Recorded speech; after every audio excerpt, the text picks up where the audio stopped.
This is Pound for Pound Boxing. The voice of a new generation. Where we pull back no punches. Fight predictions for the month of November.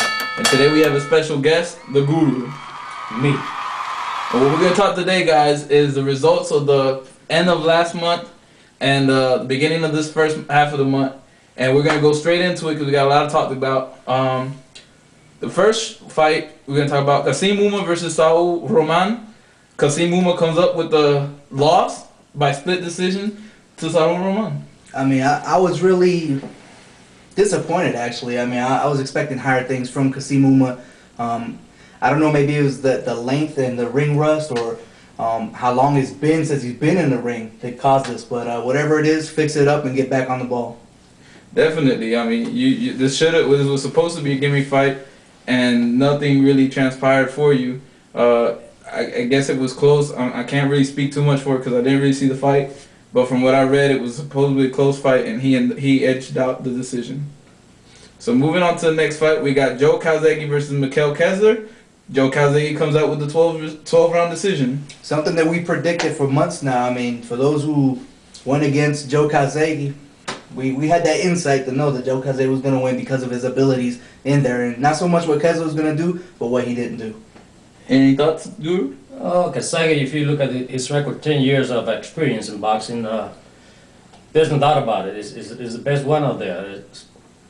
Hopkins, you have no chance with Calzaghe. I agree. I believe just the longevity of him, and now Hopkins is calling him out at 175. That's more of a natural weight for Calzaghe than it is for Hopkins. And him being the younger fighter and now looking like the most dominant fighter at 168, I don't see it a good fight for Hopkins. I see it more of a fight for Joe Calzaghe being in front of him, even though Hopkins might turn it into a street fight. It all depends what kind of fight Hopkins fights.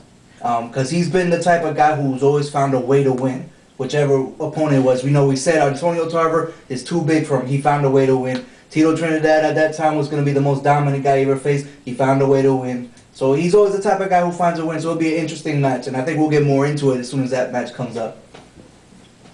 Well, if you saw the last fight of Hopkins against Southpaw, Winky Wright, he got a lot of problems in that fight.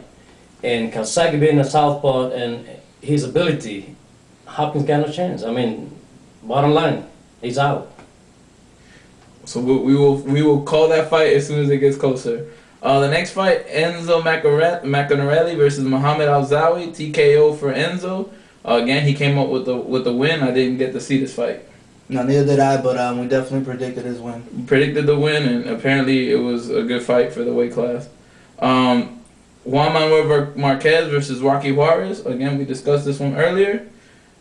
Juan Manuel Marquez comes out with a 12-round decision. Your thoughts? I thought it was a very good fight for Marquez. Rocky Juarez, out of his league in this fight. I mean, completely out of his league. He couldn't show. He had a lot of heart. There was no doubt about that. He's got the ability. But at 130, I think 130 fighters are just too much for him. He needs to go back down to 126 and start his career back up at 126. Good. I agree with Knowledge there.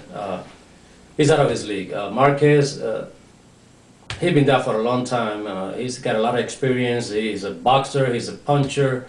He has the height for the weight. And Juarez don't have the height or the reach for that weight limit. He should step down a little bit to 126, maybe 122 if it's possible, to have a chance at the title. Other than that, no chance. I agree. If he stays at this weight class, more than likely all he is going to be is a stepping stone for other people in that division to make a name for themselves. So definitely, Rocky, you fought your heart out. Good fight for Marquez. Just step down. You can be a great champ again. The next fight is going to be one that was a hometown for us. Was Mike Oliver versus Al Seeger. Mike Oliver edged out a decision over Al Seeger, the hometown guy from Savannah, Georgia. Better luck next time, Al.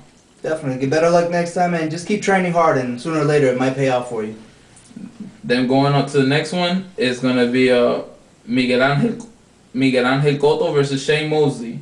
We did a round by round. Any other thoughts that you would like to add? I just think there's a lot of Mosley fans out there who are disgruntled about this fight. I mean, no matter how you see the fight, I mean, you could say that Shane did an outstanding job, but I mean, no matter how many times I have witnessed and seen this fight, I've seen the HBO replays, I've seen it online, I've seen it live when we were doing the round by round. And no matter how many times I see that fight, there was no way that I saw that, you know, Shane Mosley won more than 5 rounds. I just didn't see that. A lot of people say that 8, 9, and 10 are Shane Mosley's round. 8 and 9 were completely Miguel Cotto's rounds if you just look at it closely. I agree with knowledge. Mosley, he did a good job. I mean, for his age and the many years he got in boxing, he put a good show. Let's put it that way. But Cotto definitely won the fight. There's no doubt about it. I mean, I gave him, maybe 5 rounds to Mosley. Maybe 4. One, he was very close, could go either way. But definitely, Cotto won the fight. Clearly a victory for Cotto. Guys that keep with the hate mail. Shane Mosley lost. There was no draw. Shane Mosley at the end of the fight himself stated that he lost to the younger, better fighter that night. So please stop with this was a 114. It didn't happen. Watch the fight again. Turn off, put it on mute so you don't hear nobody talking smack in the background, and watch the fight for what it is, not for what you want it to be.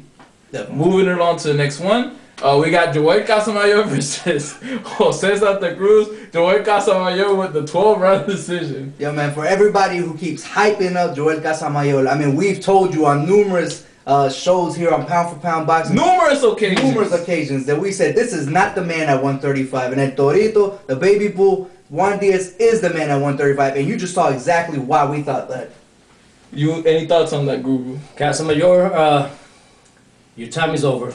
Just move down, move to the side, and let the young guys move up. Pretty much. I mean, you didn't do anything in the fight spectacular. Everybody saw clearly that you lost. I mean, it was you. If you won 3 rounds out of the 12, that was too many. I felt like he was on his little bike that Fidel Castro gave him when he won the Olympic gold medal. Definitely, he was backpedaling the whole night and getting hit. I feel bad. I mean, this is one that we predicted right, but I feel bad. You know, Jose Santa Cruz clearly should have won that fight. And hats off to him. Hopefully he gets a payday in the future. And you guys that were swinging from Casamayor, now you finally see what me and him been trying to tell you all along. Moving along to the next one, we've got Antonio Margarito versus Golden Johnson. Yeah, we predicted this fight. I didn't predict that it was going to be that quick. I mean, I was really impressed with how Antonio Margarito went in there and took care of the business in the first round. That was pretty impressive. Now he's calling the big guns, and hopefully he gets a shot soon. I think for him to be doing anything impressive, he needs to hurry up and fight Paul Williams again and reestablish himself against his loss. Your thoughts? Margarito, they throw him a easy fight there. Johnson, he used to be 140. He just blown up boxer there. His best days in boxing are gone also. So, I mean, easy one. Even I would look impressive in that fight if I fight Johnson. Definitely. Moving along, Victor Ortiz versus Carlos Maussa. Victor Ortiz looking super impressive versus Carlos Maussa, knocking him out in the first round. People comparing him to Fernando Vargas from the same, I guess, barrio in Oxford, California. Good kid. He put away Carlos Maussa pretty fast.